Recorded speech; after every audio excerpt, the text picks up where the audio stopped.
Alhamdulillahirabbil alamin wassalatu wassalamu ala asrofil anbiya'i wal mursalin wa ala alihi wa sahbihi ajmain. Asyhadu an la ilaha illallah wa asyhadu anna Muhammadan abduhu wa rasuluhu la nabiyya ba'da. Wa qala Allah ta'ala fil kitabihil karim, a'udzu billahi minasyaitonir rajim. Bismillahirrahmanirrahim. Syahrul ramadhanal ladzi unzila fihil qur'an hudal linnas wa bayyinatin minal huda wal furqan. Alhamdulillah, puji dan syukur senantiasa kita panjatkan kepada Allah Subhanahu wa taala atas rahmat dan karunia-Nya, atas karunia dan kebaikan-kebaikan yang diberikan kepada kita. Kita semua bisa hadir di sini. Allah berikan kepada kita keluangan, Allah berikan pada kita kemampuan, dan mudah-mudahan Allah sampaikan juga kepada kita keimanan agar keduanya menjadi sesuatu yang berarti bagi kita. Teman-teman sekalian, alhamdulillah, salat dan salam juga senantiasa kita curah dan limpahkan kepada baginda Nabi besar Muhammad sallallahu alaihi wasallam, manusia mulia yang insya Allah kepadanya lah kita tertanggung dan terhutang, dan keperluan kita kepada beliau lebih daripada kita memerlukan ayah dan ibu kita. Mudah-mudahan ketika kita sampai di yaumil kiamat, kita termasuk yang diakui, dikenali oleh beliau sallallahu alaihi wasallam, sehingga kita layak dikelompokkan menjadi orang-orang yang berbaris di belakangnya, lalu kemudian masuk ke dalam surganya, diberikan minum daripada telaganya, dan mudah-mudahan bersama beliau sallallahu alaihi wasallam kita mampu memandang wajah Allah Subhanahu wa taala. Amin. Dan terakhir, mudah-mudahan kita masuk surga bersama-sama. Amin. Alhamdulillah, teman-teman sekalian yang dirahmati Allah, pada hari ini begitu banyak karunia yang Allah sampaikan kepada kita. Kadang-kadang karunia-karunia itu mungkin tidak kita sadari, mungkin tidak kita akui, atau mungkin bagi kita sebagai sesuatu yang lalu. Pada hari ini tidak hanya Mas Roger, Ko Roger yang datang ke sini, tapi ada banyak.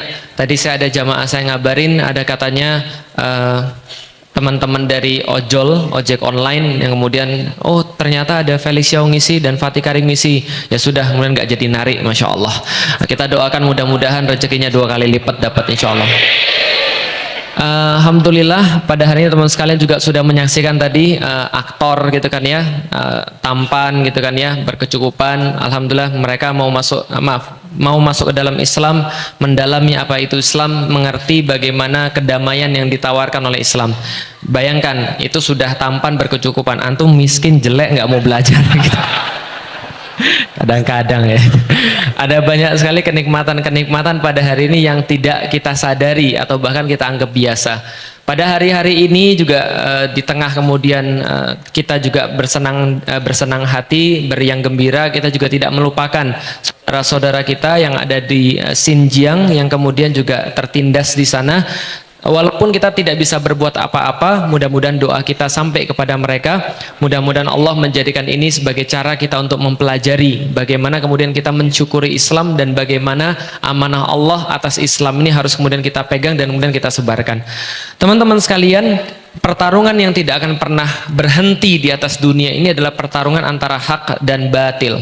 Itu yang tidak akan pernah berhenti. Catat sekali lagi, pertarungan antara hak dan batil itu tidak akan pernah berhenti sampai hari ini, karena dari dulu pun sudah dimulai, dan sampai nanti dunia itu kemudian hancur, baru nanti akan berakhir. Dan ini bukan pertarungan antar infrastruktur. Artinya, kalau seandainya orang berbangga-bangga dengan infrastruktur, tadi Fatih Karim sudah menjelaskan, infrastruktur itu bukan indikasi keberhasilan. Paham ya teman sekalian? Kalau infrastruktur itu adalah indikasi daripada keberhasilan, maka orang-orang zaman dulu lebih bagus daripada kita. Allati lam yukhlaq mithluha fil bilad. Allah sampaikan bahwa orang-orang kaum Ad, kaum Samud itu kemudian membangun bangunan-bangunan yang tinggi yang tidak pernah dibangun oleh orang-orang sebelumnya. Gitu kan ya? Mereka melubangi gunung-gunung dan dijadikan tempat tinggal. Mereka infrastrukturnya bagus. Firaun sampai sekarang membuat kita takjub bagaimana ceritanya orang-orang Mesir itu bisa buat piramid gitu ya. Haman yang menjadi arsitekturnya, yang memberikan kemudian proyeknya, lalu dikerjakan oleh junud-junud yang kemudian sangat kuat sekali, pasukan-pasukan yang sangat hebat sekali. Namun itu semua Allah tidak jadikan sebagai indikasi daripada keberhasilan. Sebaliknya, Allah memuji orang-orang yang tidak pernah bangun infrastruktur sama sekali, seperti Luqmanul Hakim. Allah kemudian menjadikan nama Muhammad terukir di hati kita sampai dengan akhir zaman, walaupun beliau tidak pernah membangun flyover. Paham teman-teman sekalian? Allah kemudian menjadikan nama Ibrahim kemudian kita sebut terus selama muslim masih ada dalam tahiyat kita, walaupun beliau tidak pernah bangun MRT. Paham teman-teman sekalian? Apalagi masuk ke got. Jelas ya? Jadi ini yang kemudian Allah sampaikan kepada kita bahwa segala sesuatu itu adalah bukan diukur daripada bentuk fisik, tapi bentuk fisik adalah sesuatu yang menyebabkan manusia itu mudah dalam beribadah kepada Dia. Paham ya? Jadi kalau artinya ada banyak bentuk-bentuk fisik yang ada pada antum, yang antum kuasai, yang antum punya, tapi tidak menambah sedikit pun kedekatan antum dengan Allah, itu musibah. Antum punya HP smartphone, tapi antum tidak mendekatkan diri pada Allah, itu musibah. Antum punya rumah tapi justru menjauhkan antum daripada Allah, itu musibah. Antum koleksi mobil, koleksi motor tapi tidak mendekatkan pada Allah, itu musibah. Kenapa? Karena semua bukan dilihat dari bentuk fisik, tapi dilihat dari manusianya itu sendiri. Maka kemajuan satu peradaban adalah ketika manusianya benar-benar jadi manusia. Sebuah indikasi sukses di dalam Al-Quran itu ditentukan dari manusianya, bukan daripada yang lain, gitu kan ya? Bukan dari infrastruktur atau yang lain. Maka pada hari ini saya coba singkat karena materinya sudah disampaikan oleh Ustaz Fatih Karim panjang. Saya tinggal nyegel aja teman-teman sekalian. Apa segelnya? Bahwa Al-Quran ini adalah satu-satunya yang teman-teman perlukan, bukan satu-satunya, tapi sesuatu yang harus teman-teman perlukan kalau teman-teman mau survive untuk menuju pada satu tujuan yang hakiki dalam hidup kita. Karena nggak pernah ada yang lain dan nggak bisa ada yang lain. Coba gini teman-teman sekalian, teman-teman perlu tahu di dalam hidup kita ini, kita tuh tidak pernah berhenti pertarungan antara hak dan batil. Dan pertarungan antara hak dan batil itu senantiasa Allah kemudian utus para nabi untuk mewakili yang hak, dan senantiasa ada musuh-musuhnya para nabi yang mewakili yang batil. Betul nggak? Setiap nabi itu punya musuh. Di dalam Al-Quran sudah dikatakan, setiap nabi itu ada orang-orang yang nggak suka, pasti ada musuhnya. Kalau nabi nggak ada musuh, berarti dia bukan nabi. Maka pertarungan antara hak dan batil senantiasa ada wakilnya. Yang hak wakilnya adalah para nabi, sedangkan yang batil adalah kemudian musuh-musuhnya Allah yang senantiasa akan menghalangi agar disebarkannya agama Allah dan Rasulnya. Nah, sama itu semua terjadi di dunia dari zamannya Nabi Adam sampai dengan zamannya Nabi Muhammad. Tapi yang menarik teman-teman sekalian, yang menarik adalah ketika Allah mengutus para nabi untuk seluruh manusia, Allah mention nabi-nabi ada beberapa yang lebih banyak daripada nabi-nabi yang lain. Yang dimention lebih banyak daripada nabi-nabi yang lain dalam kehidupan kita sampai sekarang ada dua, cuma Nabi Ibrahim dan Nabi Muhammad. Betul nggak? Cuma dua, Nabi Ibrahim dan Nabi Muhammad. Kenapa bisa begitu? Lihat aja Anda tiap kali sholat. Anda tiap kali sholat, Anda tiap kali baca Nabi Muhammad, Anda pasti baca Nabi Ibrahim. Allahumma sholli ala, pakai Sayyidina atau tidak? Nah, boleh, mau pakai Sayyidina boleh, mau tidak pakai Sayyidina boleh, gitu kan ya. Allahumma sholli ala Sayyidina Muhammad wa ala ali Sayyidina Muhammad kama sholaita ala Sayyidina Ibrahim wa ala ali Sayyidina Ibrahim kama barakta ala Sayyidina Muhammad wa ala ali Sayyidina Muhammad wa barik ala maksudnya wa barik ala Sayyidina Muhammad kama barakta wa barik ala Sayyidina Ibrahim. Setiap kali kita baca kemudian salawat kepada Nabi Muhammad, kita baca salawat kepada Nabi Ibrahim. Setiap kali kita baca barokah kepada Nabi Muhammad, kita baca barokah kepada Nabi Ibrahim. Kenapa dua ini sering disebut? Karena dua ini mengemban sesuatu yang sangat istimewa di dalam Al-Quran. Ketika Allah menyuruh Nabi Ibrahim untuk kembali menegakkan kaidah-kaidah Ka'bah, menegakkan kembali kemudian dasar-dasar Ka'bah, maka Allah punya pesan yang sangat luar biasa di dalam Al-Quran. Silakan baca di dalam Al-Quran surat Al-Baqarah. Jadi gini ceritanya, Ka'bah itu yang bangun siapa? Yang bangun siapa Ka'bah? Ada yang bilang yang bangun Nabi Adam, tapi ada yang bilang juga yang bangun bukan Nabi Adam, tapi yang bangun adalah malaikat. Yang bilang siapa? Ulama. Maka ketika malaikat-malaikat membangun Ka'bah, itu disediakan buat manusia untuk kemudian menyembah Allah sebagai sebuah simbol tempat persatuan. Dari zamannya Nabi Adam, Ka'bah ini sudah ada dan dijadikan sebagai pengingat kepada Allah. Ketika zamannya Nabi Nuh, Ka'bah ini kemudian bubar. Ka'bah ini kena banjir kemudian ketutup. Pada masanya Nabi Ibrahim, karena spesial, Allah minta kepada Nabi Ibrahim untuk kembali menegakkan Ka'bah, mengangkat kembali kaidah-kaidah Ka'bah. Allah kemudian wahyukan kepada Nabi Ibrahim di mana letak-letak Ka'bah. Kemudian Nabi Ibrahim mengajak kepada anaknya Nabi Ismail untuk kemudian sama-sama menegakkan Ka'bah. Setelah kemudian menegakkan Ka'bah, Nabi Ibrahim berdoa kepada Allah, ya Allah, jadikan Ka'bah ini mathabatal linnas, tempat berkumpulnya buat manusia. Pertanyaan saya, berarti Ibrahim ini visinya lokal atau global? Lokal atau global? Paham ya? Jadi Ibrahim itu visinya nggak lokal. Jadi dia nggak bilang, ya Allah, jadikan Ka'bah ini tempat berkumpul buat keturunanku saja. Enggak. Tapi yang dia pikirkan adalah mathabatal linnas, jadikan tempat berkumpul buat seluruh manusia semuanya di atas muka bumi ini, Ka'bah ini. Lalu dia berdoa, maka ya Allah, jadikanlah tanah ini penuh barokah, jadikanlah tanah ini tanah yang baik, penuh dengan buah-buahan, berkahilah penduduk-penduduknya. Dan panjang doa-doa lain Nabi Ibrahim pada Allah bersama dengan Nabi Ismail ketika berada di depan Ka'bah. Tapi ada satu doa istimewa yang antum harus catat, benar-benar catat, karena ini doa ini penting banget. Di dalam surat Al-Baqarah, ketika Nabi Ibrahim berdoa pada Allah, ada satu doa yang sangat spesial. Apa doanya? Rabbana wab'ats fihim rasulam minhum yatlu alaihim ayatika wa yu'allimuhumul kitaba wal hikmah wa yuzakkihim. Ya Allah, tolong ya Allah, di antara doa-doa yang lain, ini yang paling penting ya Allah. Ya Allah, tolong utus buat umat semua manusia ini satu rasul dari golongan orang-orang di sekitar Ka'bah, dari keturunanku, yang kelak akan melakukan 4 tugas kepada mereka. Satu, Nabi ini membacakan ayat-ayatmu ya Allah. Yang kedua, mengajarkan pada manusia Alkitab. Yang ketiga, mengajarkan kepada manusia Al-Hikmah. Yang keempat, mensucikan mereka semuanya. Berarti gini loh ceritanya, Nabi Ibrahim Allah bebankan satu tugas besar, satu tugas berat banget. Tidak hanya besar tapi berat. Apa? Mengislamkan seluruh penduduk dunia.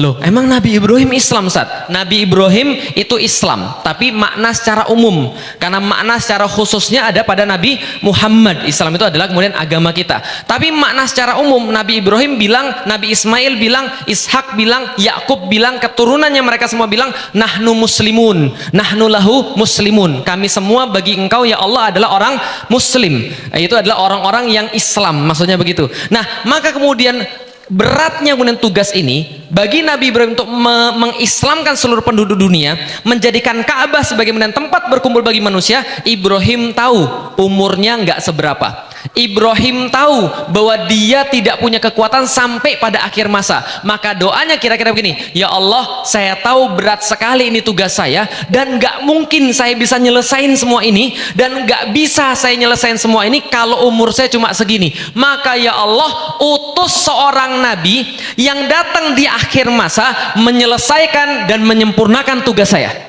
Paham nggak teman sekalian? Jadi menyelesaikan dan menyempurnakan tugas saya, karena nggak mungkin saya lakukan. Yang saya lakukan cuma bisa menggali kaidah-kaidah Ka'bah, dengan kata lain menunjukkan dasar-dasar perjuangan Islam ini bagi mereka. Dan yang melanjutkan harus ada satu, ya Allah, Rabbana wab'ats fihim, ya Allah, utus nabi ke tengah-tengah mereka, melanjutkan tugas saya, rasulam minhum, yaitu kemudian nabi daripada golongan mereka, rasul daripada golongan mereka sekitar Ka'bah, keturunanku ya Allah, yang kelak akan menyelesaikan visi besarku untuk manusia semuanya di dunia.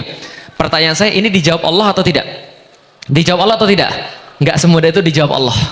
Nabi Ibrahim berdoa ratusan tahun nggak dijawab oleh Allah, bahkan ribuan tahun nggak dijawab oleh Allah. Kenapa? Allah berkehendak yang lain. Allah berkehendak menjawab nabi-nabi berikutnya bukan dari keturunan Ismail. Anda tahu Nabi Ibrahim punya 2 anak, gitu kan ya? Yang pertama adalah Ismail, yang kedua adalah Ishak. Dari keturunan Ismail ini nggak ada nabi sama sekali, tapi dari keturunan Ishak itu semuanya nabi. Siapa saja? Ishak punya anak namanya Yakub. Yakub bergelar Israel, artinya adalah kekasihnya Allah. Israel punya anak 12, yang paling ganteng siapa? Yusuf. Yusuf paling ganteng, itu juga nabi. Lalu kemudian keturunannya itu Bani Israel, semuanya nabi semua. Kata Rasul, kanat banu Israila tasusuhumul anbiya kullama halaka nabiun khalafahun nabi. Setiap Bani Israel itu ada nabinya. Jadi ketika satu nabi wafat, Allah langsung ganti dengan nabi yang lain. Artinya nabinya sangat banyak sekali. Ada Musa, ada Zakaria, ada Isa, segala macam nabinya dari sini semua. Tapi yang dari sini kosong, teman-teman sekalian.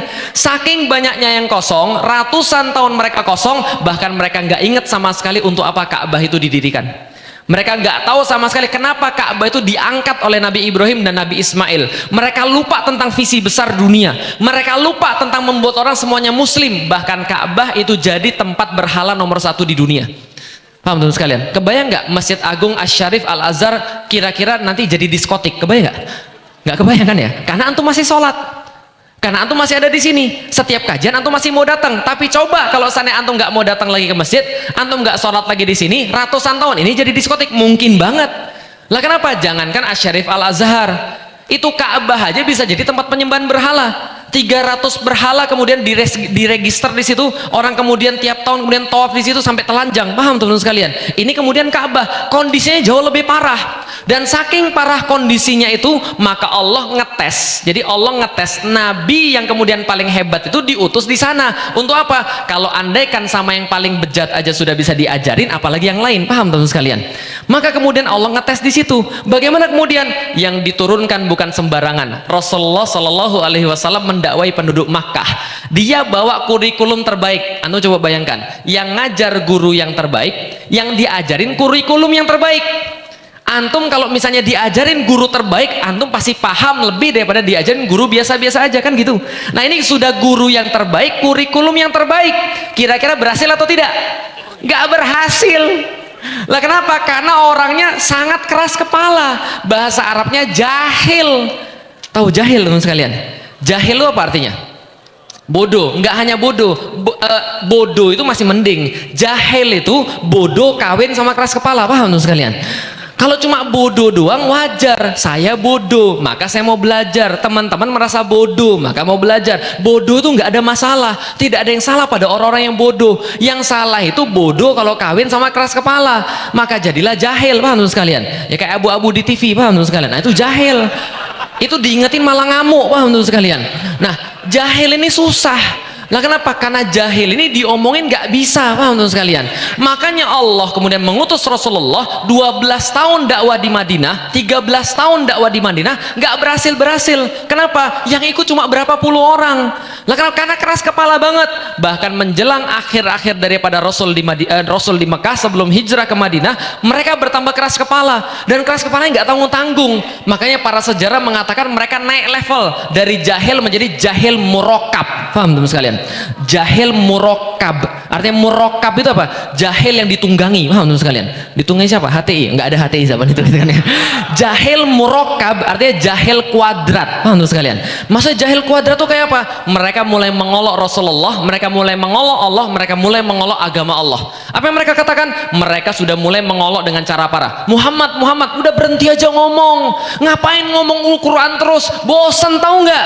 13 tahun lu ngomong kayak begitu, bosan banget kami. Ada yang lain nggak? Coba tunjukin yang lain. Padahal satu ayat Al-Quran saja mereka nggak bisa mendatangkan yang semacamnya. Bahkan satu surat Al-Quran saja tiap kali turun mereka bilang apa? Inna hadza la syai'un ujab. Ini benar-benar mengherankan. Kok bisa perkataan bahasa kami sama-sama bahasa Arab, alif kami tahu, lam kami tahu, mim kami tahu, digabungin alif lam mim bingung semuanya. Paham tuh sekalian? Ini kenapa bisa begini? Kami nggak ngerti kenapa bisa seperti ini. Kata-kata bahasa Arab, kalimat juga diambil dari bahasa Arab, tapi kami nggak ngerti ini dari mana nyusunnya. Paham tuh sekalian? Inna hadza la syai'un ujab. Tapi mereka bilang apa? Cuma begini-begini doang. Ada yang lain nggak Al-Qur'annya? Kalau ada datang, coba datengin pada kami yang bentuk lain gitu loh. Apalagi mereka bilang sudah gini deh Muhammad, gak usah banyak ngomong, gini deh, coba kenalin Tuhannya sama kami, coba kenalin Allah itu seperti apa, kami pengen ketemu salaman bentar sama Tuhan, boleh nggak? Mereka bilang lagi, malaikat tuh kayak apa sih? Kami pengen lihat laki-laki atau perempuan sih sebenarnya. Atau kalau kayak gini deh, sampel surga dan sampel neraka deh. Kalau nggak gini aja deh, hari kiamat, kalau bisa datengin hari kiamat pada kami. Itu yang mereka katakan. Mereka menyakiti Rasul, mereka menghina Allah, mereka mengolok-olok agama Allah. Jadi gak usah heran kalau sekarang antum dibully, paham teman sekalian? Karena Allah aja pernah dibully, Rasulullah pernah dibully, apalagi antum, paham teman sekalian? Nggak ada masalah. Hidup itu memang harus melawan arus. Lah kenapa? Kalau antum tidak melawan arus cuma ada dua tipe, satu ikan mati, dua cebong, paham teman sekalian? Saya nggak ngina siapapun. Nah, itu kan kenyataannya begitu. Nah, maka kemudian ketika kemudian Rasul kemudian dihina sama mereka, Allah kemudian dihina sama mereka, lalu kemudian Allah turunkan apa? Allah turunkan di luar daripada perkiraan orang-orang, Allah turunkan surat Ar-Rahman. Anda senang dengan surat Ar-Rahman? Ar-Rahman 'allamal Qur'an khalaqal insan. Lagu yang paling ayat yang paling laku ketika bulan Ramadan.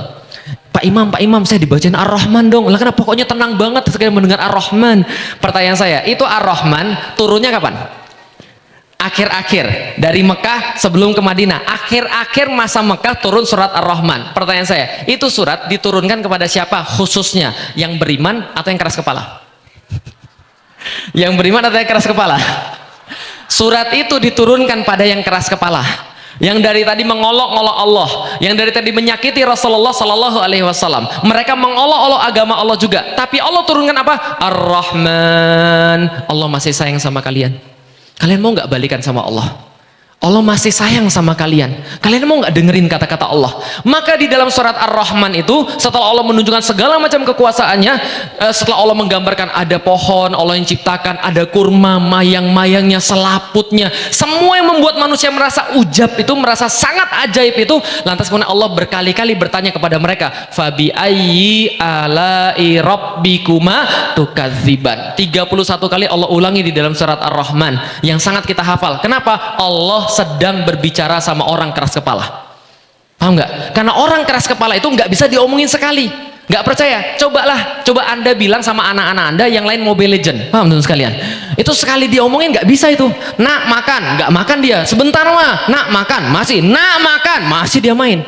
Nah, kenapa orang keras kepala tuh nggak bisa sekali dua kali? Allah panggil 31 kali di dalam Al-Quran. Fabi ayyi alai rabbikuma tukadziban. Wahai manusia, yang mana yang Anda bilang Allah tuh zolim pada Anda? Allah sudah begini, Allah sudah begini. Kayak yang mana Allah bilang zolim? Setiap sebelum dan sesudah fabi ayyi itu Allah selipkan kemudian cerita-cerita. Bagaimana kemudian yang mana yang kalian dustakan daripada Allah? Kalian nggak mikir begini-begini. Yang mana yang kalian dustakan daripada Allah? 31 kali Allah tanya, tapi mereka nggak peduli. Mereka malah makin keras kepala. Dari situlah kemudian mereka bilang, Muhammad ini ngomong terus, kita bunuh aja.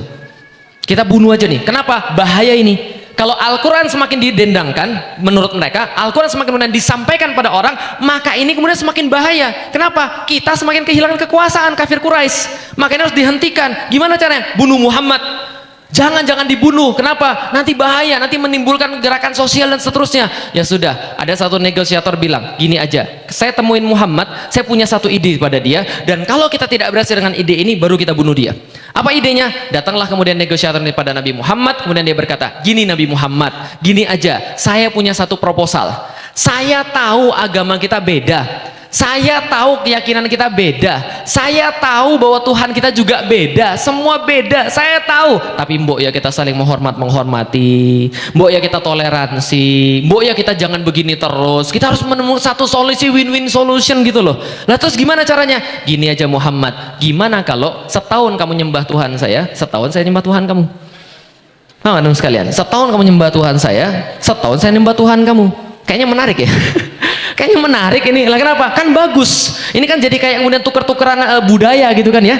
Jadi siapa tahu mereka tahu tentang Islam dan mereka mau masuk Islam.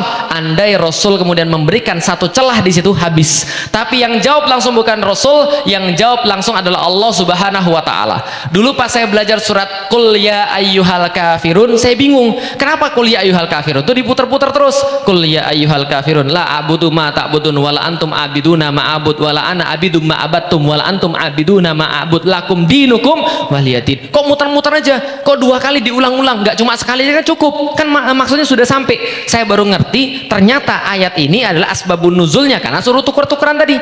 Setahun kamu nyembah Tuhan saya, setahun saya nyembah Tuhan kamu. Langsung diturunkan surat Qul ya ayyuhal kafirun. Lah kenapa? Untung nggak diterima. Lah kalau diterima kita yang rugi. Kenapa kita yang rugi? Coba bayangkan teman sekalian. Tuhan mereka ada 300. Nah, menurut sekalian, tambah satu Allah nggak ada masalah.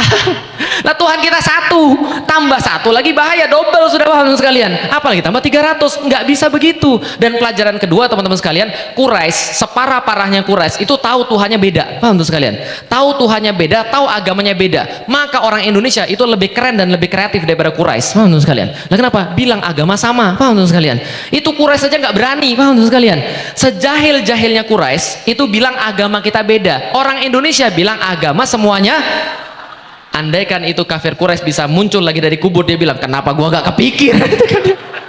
Harusnya gue bilang begitu kemarin, paham teman sekalian? Karena ini kemudian luar biasa. Tapi kemudian ternyata Nabi nggak mau. Kemudian itulah turunnya pertama kali Nabi memanggil orang-orang dengan sebutan kafirun. Sebelumnya Nabi memanggil ya kaumi, ya kaumi. Tapi ini orang nggak bisa lagi diomongin. Kenapa? Mereka sudah sangat rusak. Dan kayu rusak nggak bisa dipahat. Maka Rasulullah Shallallahu Alaihi Wasallam diminta oleh Allah pindah ke Madinah, melanjutkan sebuah tugas yang mulia untuk mengislamkan manusia. Nah, ketika pindah ke Madinah berbeda kondisinya seperti di Mekah. Nanti kalau Anda umroh, Anda akan lihat orang Mekah dan orang Madinah itu lebih halus orang Madinah. Kenapa? Orang Mekah itu jualan, dagang, makanya kasar. Kalau Anda nawar-nawar nggak dibeli, langsung dibilang bakhil ente, gitu kan ya. Itu di Mekah. Tapi kalau di Madinah itu biasanya itu adalah petani kurma. Tadi Fatih Karim sudah bilang, kalau petani kayak saya lulusan IPB, petani, gitu kan ya. Kalau petani itu penyayang, lah kenapa? Pohon aja saya jaga, apalagi kamu. Oh, iya. Jadi gini sekalian, sampai di mana tadi? Oh ya, Madinah. Jadi di Madinah itu Rasulullah berbeda. Kenapa beda? Karena di Madinah itu sudah biasa berhubungan dengan orang-orang Yahudi. Orang Yahudi ini sangat paham agama. Kalau orang Yahudi diadu sama orang Nasrani nggak punya chance menang. Kenapa? Yahudi ini pintar banget. Mereka hafal kitab-kitab mereka wariskan turun-temurun, dan mereka jago dalam memahami dalil. Dan kalau orang Yahudi ini lagi ribut sama orang Arab, biasanya sumpah serapahnya menyangkut Nabi yang akan muncul. Kenapa? Jadi gini, Rasulullah itu lahir 600 tahun setelah Nabi Isa wafat. Jadi gampangnya begini deh, bukan lahir, diangkat menjadi nabi. Nah, kira-kira 600 tahun setelah Nabi Isa wafat. Caranya mengetahui Nabi Isa gimana? Ini tahun berapa? 2018 itu artinya adalah Masihi. Masihi itu artinya adalah semenjak lahirnya Al-Masih, Isa Al-Masih. Maka kemudian 600 tahun itu nggak ada nabi di antara orang-orang Yahudi. Kenapa? Karena mereka bandel. Mereka suka bunuhi nabi mereka sendiri. Allah hukum mereka 600 tahun nggak ada nabi. Maka mereka kalau lagi ribut sama orang Arab, mereka bilang gini, tunggu kamu Arab, tunggu kamu sebentar lagi, sudah nyata-nyata banget, indikasinya sudah ada, nabi kami akan hadir. Nanti kalau nabi kami sudah hadir, mati kalian semuanya. Nanti nabi kami akan membimbing kami untuk menghabisi kalian semua. Itu kalau orang Yahudi sudah marah, masih bawa-bawa nabinya yang nanti akan datang. Kenapa? Karena kajian orang-orang Yahudi 600 tahun terakhir itu kajiannya tentang ciri-ciri nabi yang akan datang. Paham teman sekalian? Nabi yang akan datang menggenapi seluruh kemudian prediksi-prediksi daripada nabi-nabi terdahulu. Nabi terakhir yang paling hebat bawa sesuatu yang sangat hebat. Itu mereka sudah belajar 600 tahun. Antum bayangin, kebayang nggak? 600 tahun belajar ciri-ciri Nabi setelah Isa, tiba-tiba kemudian Nabi Muhammad datang di situ, apa itu jadi heboh seluruh jamaah. Ini orangnya Pak, bukan, ini benar orangnya. Lihat rambutnya, lihat alisnya, lihat dadanya, lihat perutnya, lihat badannya, cara dia berjalan, munculnya dari mana, nasabnya, semuanya jelas. Ini orangnya. Ustadz langsung bilang, dulu bukan Ustadz, namanya Rabbi gitu kan ya. Rabbi, ini orangnya Rabbi, benar ini orangnya. Siapa namanya? Muhammad. Langsung Rabbinya bilang, enggak, itu bukan. Itu pasti bukan. Lah kenapa bukan? Itu keturunan Ismail. Enggak, nabi kita tuh harus dari keturunan Ishak. Enggak, ini benar semuanya. Enggak, itu bukan. Rabbinya lihat, benar ini orangnya. Cuma mereka kan bandel, mereka nggak mau ngakui. Langsung Rabbinya bikin pengajian baru, 27 alasan kenapa Muhammad bukan nabi, upload ke YouTube. Paham teman? Kalau sekarang kita ada begitu lah. Dia nolak Nabi Muhammad habis-habisan, gak mau terima Nabi Muhammad habis-habisan, tapi Nabi Muhammad tetap diperintahkan Allah untuk mendakwai orang-orang Yahudi. Itulah kenapa di dalam kitab kita Al-Quran ada banyak kata-kata ya Bani Israel, ya Bani Israel. Antum kira Allah panggil siapa itu? Itu Allah panggil orang-orang Bani Israel. Dan itu bukan orang-orang yang beriman. Kalau pada orang beriman, ya ayyuhalladzina amanu. Tapi ada di dalam Al-Quran, ya Bani Israel azkuru ni'matallahi alaikum. Lalu seterusnya. dan seterusnya. Wa anni faddaltukum 'alal alamin dan seterusnya. Dan itu untuk mereka semuanya. Dan untuk mereka itu tidak ada beda dengan orang-orang muslim. Contoh, ya ayyuhalladzina amanu sta'inu bisabri wassalah. Wahai orang-orang beriman, sabarlah, mintalah tolong pada Allah dengan sabar dan salat. Untuk Bani Israel juga sama, ista'inu bisabri wassalah. Wahai Bani Israel, bersabarlah pada Allah, minta tolonglah pada Allah dengan sabar dan salat. Sama-sama disuruh sabar dan salat. Agamanya nggak beda. Orang-orang Bani Israel suruh salat, orang muslim suruh salat. Dan tebak kiblatnya kemana? Kiblatnya ke Baitul Maqdis. Maka mereka bilang Yahudi, alah adik kelas agama kopas, mana sekalian.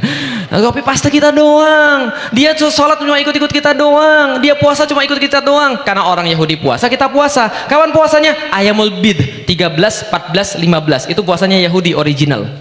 Original puasa Yahudi 13, 14, 15 diikuti oleh kemudian Nabi Muhammad dan kemudian umat Nabi Muhammad, dan Yahudi bilang agama kopas. Lalu kemudian didakwai nggak bisa-bisa, sampai pada satu titik Allah katakan karena orang-orang itu nggak didakwai nggak bisa-bisa, Allah katakan sudah selesai sampai di sini. Allah bilang sekarang kalian adalah umat yang baru. Gimana caranya? Allah ganti semuanya. Satu, Allah ganti kiblatnya. Tiba-tiba kemudian dari Baitul Maqdis mengarah kepada Ka'bah. Maka kemudian langsung muter semuanya 180 derajat. Makanya kalau di Madinah ada masjid kiblatain, ada masjid dengan dua kiblat. Kenapa? Karena kesini ke Baitul Maqdis, karena kesini ke Ka'bah. Jadi nggak bisa dua-duanya sholat itu. Kalau nggak ke Baitul Maqdis ke Ka'bah. Kalau Rasulullah ketika masih di Mekah masih bisa satu arah, Ka'bah Baitul Maqdis. Tapi kalau sudah pindah ke Madinah, Ka'bah di belakang, Baitul Maqdis di depan. Kalau ngadep ke Ka'bah, Baitul Maqdis di belakang. Paham tuh sekalian? Maka diubah. Menariknya di dalam Al-Quran, ketika diubah arah kiblat, maka seluruh orang Yahudi kaget dan stres. Kok berubah Muhammad? Kok berubah Muhammad? Kenapa nggak ke tempat yang dulu lagi? Kenapa berubah Muhammad? Berarti mereka peduli atau enggak? Cie. Tadi kayaknya nggak peduli, agama kopas. Ternyata mereka peduli. Maka tuh nggak usah heran. Ada yang bilang 212 nggak pengaruh, 212. Tapi perbuatannya itu loh, mereka khawatir betul, teman-teman sekalian. Felix Show nggak ngaruh, tapi khawatir betul, teman-teman sekalian. Lady Gaga 1000 juga datang nggak apa-apa. Felix Show 1 dipersekusi, teman-teman sekalian. Nah ini tandanya mereka takut betul, sama kayak Yahudi zaman dulu. Mereka bilang agama kopas, mereka bilang ikut-ikutan, mereka bilang nggak peduli dengan agamanya Muhammad. Tapi begitu Nabi Muhammad berganti kiblat, mereka stres. Kenapa mereka stres? Mereka tahu betul ini agama yang benar. Mereka tahu betul kalau mereka melawan ini, sebagaimana yang mereka lakukan sebelum-sebelumnya, mereka kehilangan status sebagai umat terbaik. Anni faddaltukum 'alal alamin, kata Allah. Mereka dilebihkan daripada yang lain di antara umat-umat ini. Begitu Islam datang, mereka nggak mau ikut, ditarik daripada mereka. Maka mereka khawatir betul. Kenapa khawatir? Karena mereka adalah makhdub, orang-orang yang dimurkai. Mereka tahu tapi nggak mau jalan. Beda dengan orang-orang Nasrani. Orang Nasrani walad dolin, mereka mau beribadah tapi nggak tahu caranya. Makanya orang-orang Nasrani itu kata Rasulullah paling dekat dengan kita. Kenapa? Karena ketika kita kasih tahu caranya, mereka sudah mau beribadah. Bisa difahami itu sekalian. Tapi Yahudi itu mereka tahu caranya, tapi nggak mau beribadah pada Allah. Tahu Nabi yang benar, tapi nggak mau beriman pada Nabi yang benar. Paham nggak teman sekalian? Ini sifat-sifat Yahudi. Jadi kalau antum sudah tahu antum salah, masih dilakukan, jangan-jangan antum keturunan Yahudi. Paham teman sekalian? Nah, setelah kemudian semuanya nggak berhasil, ubah kiblat, dan nggak hanya kiblat yang diubah juga konstitusinya, diubah juga kemudian dasar-dasarnya. Apa yang diubah? Al-Quran. Semuanya kemudian yang menjadi asal dari mana Islam itu kemudian diambil. Diubah juga perayaannya. Puasa bukan 13, 14, 15 lagi, tapi puasanya diubah kapan? Puasa diubah pada satu waktu yang paling keren. Kenapa? Ingat teman-teman sekalian, puasa itu pasti sesuatu yang paling keren.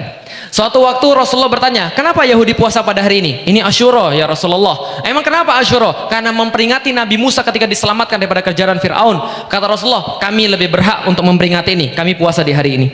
Puasa itu sesuatu kejadian yang keren. Maka pertanyaannya, ketika diubah puasa Ayamul Bid 13, 14, 15 menuju pada hari Ramadan, antum harusnya bertanya-tanya, ada apa itu di Ramadan? Dan perayaannya bukan sehari, bukan 3 hari seperti orang-orang Yahudi. Perayaannya 30 hari. Kenapa 30 hari? Ada sesuatu yang sangat istimewa yang terjadi di situ. Apa yang terjadi? Singkat cerita, dari tadi saya nge-rap cuma untuk bilang begini teman-teman sekalian. Doanya Nabi Ibrahim kepada Allah Subhanahu wa taala yang paling penting, ya Allah, lanjutkan ada satu orang untuk misi saya ini ya Allah, untuk akhir zaman. Rabbana wab'ats fihim rasulam minhum yatlu alaihim ayatika wa yu'allimuhumul kitaba wal hikmah wa yuzakkihim. Maka disambut oleh Allah kemudian dengan jawaban dalam surat Al-Jumu'ah ayat kedua. Huwallazi ba'atsa fil ummiyina rasulam minhum yatlu alaihim ayatihi wa yuzakkihim wa yuallimuhumul kitaba wal hikmah. Kapan kemudian itu kemudian dijawab oleh Allah? Ketika turunnya Al-Qur'an, ketika itulah bulan Ramadan. Makanya Ramadan tuh jangan mikir puasa dulu.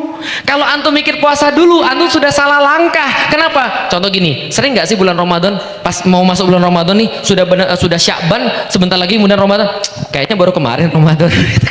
Ada nggak yang sering mikir begitu? Puasa lagi, puasa lagi. Antum mikirnya udah puasanya dulu, makanya berat Ramadan antum.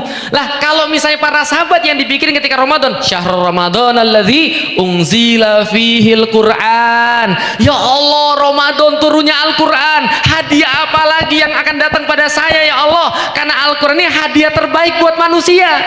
Tanpa Al-Quran gak ada semuanya. Maka hadiah apa lagi ya Allah? Kalau pada bulan ini engkau kasih hadiah terbaik, yaitu adalah Al-Quran yang diberikan kepada Nabi Muhammad, menjawab doa Nabi Ibrahim, dan kemudian terjadilah visi-visi itu. Maka hadiah apa yang akan diberikan pada saya pada bulan Ramadan? Bulan Ramadan diturunkannya Al-Quran. Masya Allah. Lah Allah kata di dalam Al-Quran juga, di dalam surat Al-Waqiah, fala uqsimu bimawaqi'in nujum wa innahu laqasamul lau ta'lamuna azim. Allah katakan begini, Allah bersumpah demi tempat terbitnya bintang-bintang. Bersumpah Allah dengan tempat terbitnya bintang-bintang. Masih ada waktu nggak saya? Masih ada waktu? Ikhlas. Oke. Allah bersumpah 5 menit lagi, 2 menit lagi. Ya Allah, gimana caranya menyelesaikan dalam waktu 2 menit? 5 menit boleh? Kali 5. Oke, baik, terima kasih. Allah bersumpah dengan tempat terbitnya bintang-bintang. Maksudnya adalah apa? Dan di dalam Al-Quran teman sekalian, Allah banyak bersumpah. Was-subhi, wal-fajri, apalagi misalnya wat-tini, waz-zaituni, dan seterusnya. Semuanya Allah banyak bersumpah dengan sesuatu ciptaannya. Tapi di dalam Al-Quran cuma ada satu sumpah yang spesial. Di mana? Di suratul Waqiah. Nah kenapa? Allah katakan fala uqsimu bimawaqi'in nujum wa innahu laqasamul lau ta'lamuna azim. Saya bersumpah demi tempat terbitnya bintang-bintang, dan benar-benar kalau Anda tahu, sumpah ini sendiri udah sangat keren banget. Paham teman sekalian? Kok keren sih Ustaz? Keren tuh nggak ada bahasa Al-Quran keren. Ya itu bahasa kaum, paham teman sekalian? Keren banget kalau kalian tahu. Maksudnya apa? Lihat, Allah di dalam Al-Quran cuma satu kali mengendorse sumpahnya sendiri. Padahal sumpah itu untuk mengendorse. Bingung ya? Oke, saya jelasin. Tapi ini nggak cukup 2 menit, nggak apa-apa. Oke, baik. Jadi lihat, saya sumpah.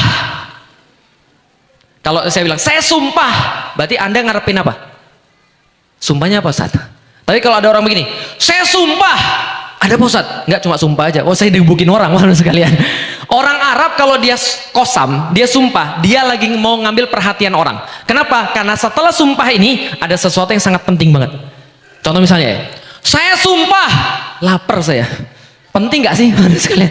Digebukin orang sekalian. Tapi kalau orang Arab bersumpah pasti ada sesuatu yang sangat penting. Karena dia mau menyampaikan sesuatu yang sangat penting, maka dia bersumpah. Dan bahwa sesuatu yang sangat penting itu biasanya ada hubungannya dengan sumpah dia. Contoh, wal fajri, berarti ada hubungannya dengan fajar. Was subhi, berarti ada hubungannya dengan subuh. Contoh, was subhi, demi subuh, nanti besok pagi ada tentara yang akan datang ke sini. Sumpah saya. Maka itu kemudian untuk mengendorse pesan. Sumpah itu sendiri untuk mengendorse pesan. Sumpah tidak berarti tanpa ada pesannya. Tapi di dalam Al-Quran suratul Waqiah, Allah ngendorse sumpahnya sendiri. Demi tempat terbitnya bintang-bintang di langit. Dan di dalam tempat terbitnya bintang-bintang di langit, sumpah saya tadi itu keren banget kalau Anda pelajari. Loh, maksudnya apa ini? Ini beritanya belum ada, baru sumpahnya doang. Lalu kemudian apa kemudian beritanya? Innahu laqur'anun karim. Sesungguhnya Al-Quran ini benar-benar sangat mulia, seperti bintang-bintang di langit. Kalau saya Anda malam hari, Anda nggak bisa nyaksin apapun di Arab kecuali bintang. Maka bintang itulah tempat petunjuk buat manusia jalan. Andai nggak ada bintang, manusia tersesat. Andai kan nggak ada bintang, Anda punya bekal sebanyak apapun, antum tersesat. Maka hadiah terbaik yang diberikan pada orang-orang yang tersesat adalah hidayah. Maka hidayah dalam bahasa Arab satu akar kata dengan hadiah. Sekalian, fala uqsimu bimawaqi'in nujum. Selain daripada kemudian petunjuk bintang-bintang itu, ternyata orang-orang Arab menjadikan bintang-bintang sebagai tempat untuk kemudian bersenang-senang. Mereka ngeliatin bintang buat puisi gitu kan ya. Kelap-kelip matamu tidak seberapa dibandingkan bintang. Oh salah, kebalik ya. Kelap-kelip bintang tidak seberapa dibandingkan matamu. Misalkan begitu. Mereka buat kemudian puisi ketika melihat bintang. Maka bintang adalah sebuah petunjuk dan juga sekaligus keindahan. Innahu laqur'anun karim. Begitulah kehidupan Anda dengan Al-Quran. Kalau Anda dengan Al-Quran, Anda dapat petunjuk. Anda nggak stres. Dan orang dapat petunjuk itu baru punya alasan hidup. Kalau Anda nggak punya petunjuk, Anda nggak punya tujuan hidup, mau punya apapun, hampa hidup Anda. Nggak percaya? Tanya sebelah saya. Semuanya sudah punya, istri aja belum. Gitu kan ya. Hampa hidupnya. Lah kenapa? Karena nggak ada tujuan. Saya pun sama. Lah antum lihat saya sekarang, antum lihat, oh hebat banget Felicio, berdiri di atas panggung, ngomongnya keras tegas, orasi dan segala macam. Antum kan nggak tahu saya sebelum masuk Islam. Ustadz Fatih Karim yang tahu. Sebelum masuk Islam, Masya Allah, hidup saya tuh nggak ada apa-apanya. Hidup saya tuh hampa. Lah kenapa? Karena nggak ada bintangnya. Bayangin aja antum, sebelum masuk Islam, putusin cewek nangis. Sekalian, Felicio putusin cewek nangis? Iya, cemen banget. Iya memang begitu. Tahu kelas meeting? Tahu kelas meeting? Yang lain tahun 80-an tahu kelas meeting ya, nggak ada pelajaran, anak-anak ngeband di bawah. Saya tuh nggak ikut mereka ngeband. Lah kenapa? Saya terlalu sedih untuk ngeband, paham teman sekalian? Saya nongkrong di atas lantai 2 di railing, liatin kosong pandangan ke depan. Lalu kemudian dari panggung kemudian ada lagu KKEB, karena aku tahu engkau begitu, tiba-tiba sini basah, nangis semua. Lemah banget. Lah kenapa? Nggak ada tujuan hidup, nggak ngerti saya hidup untuk apa. Karena nggak ngerti hidup, gara-gara cewek bunuh diri, mau bunuh diri. Untung belum, paham teman sekalian? Lah itu kehidupan saya, paham sekalian? Maka ketika orang kemudian innahu laqur'anun karim, sungguh hidup Anda tanpa Al-Quran, Anda nggak punya petunjuk. Kalau nggak punya petunjuk, Anda mau kemana? Makin jalan makin salah. Anda mau kemana nggak punya Al-Quran? Anda nggak punya keindahan dalam hidup Anda. Karena Al-Quran adalah petunjuk dan keindahan di waktu yang sama. Innahu laqur'anun karim fi kitabim maknun, dan dia tersimpan dalam akinnah, dalam sebuah tempat yang tidak ada satupun orang bisa melihat dan bisa kemudian ngambil, nggak ada satupun bisa ngapa-ngapain di situ.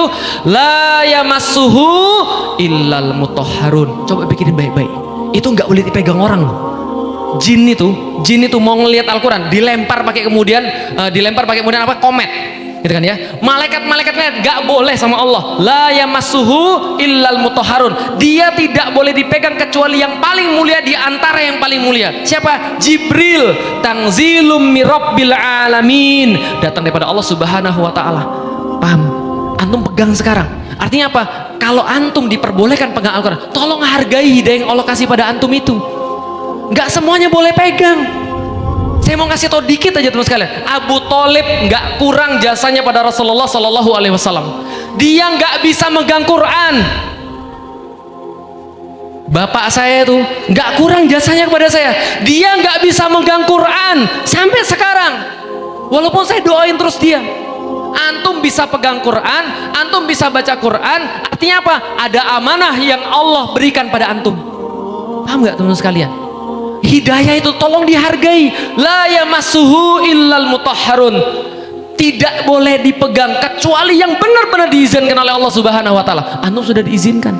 Jadi kalau antum nggak baca Al-Quran, kalau antum nggak senang dengan Al-Quran, antum jangan seneng. Saya tuh malas baca Quran. Bukan antum yang malas baca Quran, Quran yang malas antum pegang. Paham nggak? Quran yang malas antum baca. Antum nggak layak soalnya.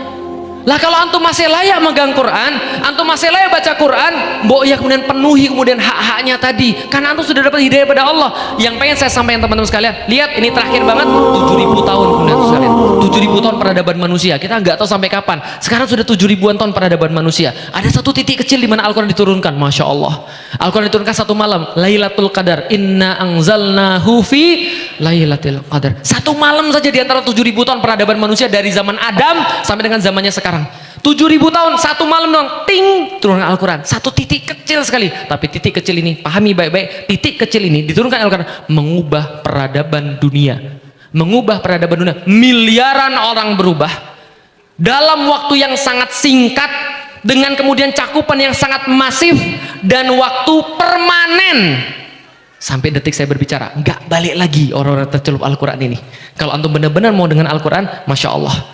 Nabi ada 25 di dalam Al-Quran yang disebutkan, satu yang keren, Rasulullah SAW. Kenapa? Dia ketempelan Al-Quran. Ada banyak malaikat-malaikat jutaan, bahkan nggak kita hitung, nggak bisa kita hitung. Ada satu yang istimewa. Siapa namanya? Jibril, karena dia ketempelan Al-Quran. Ada banyak kemudian hari di dalam kemudian setahun 365. Ada satu yang istimewa. Malamnya, apa namanya malamnya? Lailatul Qadar. Kenapa? Karena ketempelan Al-Quran. Pertanyaan saya, antum mau ketempelan Al-Quran atau tidak? Alhamdulillah, mudah-mudahan ini menjadi kemudian malam yang bermanfaat. Mudah-mudahan Allah karuniakan kita kecintaan terhadap Al-Quran. Teman-teman sekalian, ini kitab magic. Serius, ini kita magic. Enggak ada kata yang lebih bagus menyampaikan Al-Quran selain kata magic. Lah kenapa? Itu kata-kata orang-orang Quraisy ketika mendengarkan Al-Quran. Pertama mereka katakan, hadza syai'un ajib. Ini benar-benar ajib. Luar biasa nih, ajaib sekali. Tapi ketika mereka mendengarkan lagi, mereka bilang apa? Inna hadza la syai'un ujab. Bukan ajib lagi, ujab. Ujab itu apa? Bentuk superlatif dari ajib. Ajib itu baru sederhana, ujab itu banget-banget. Teman-teman sekalian, inna hadza, inna sesungguhnya tambah inna hadza la-nya la takkid, penegasan lagi, inna hadza la syai'un ujab. Keren banget. Itu kata orang-orang yang nggak beriman. Lah kalau antum beriman, nggak merasa bahwa Al-Quran itu ajaib, saya nggak tahu mau ngomong apa lagi. Anda benar-benar sama Al-Quran, Al-Quran akan merubah hidup Anda bahkan sebelum Anda tahu bahwa Anda kemudian mengubah hidup Anda. Wallahu a'lam bishawab. Mudah-mudahan bermanfaat. Mohon maaf atas semua kesalahan. Ada yang baiknya berasal daripada Allah Subhanahu wa taala. Assalamualaikum warahmatullahi wabarakatuh.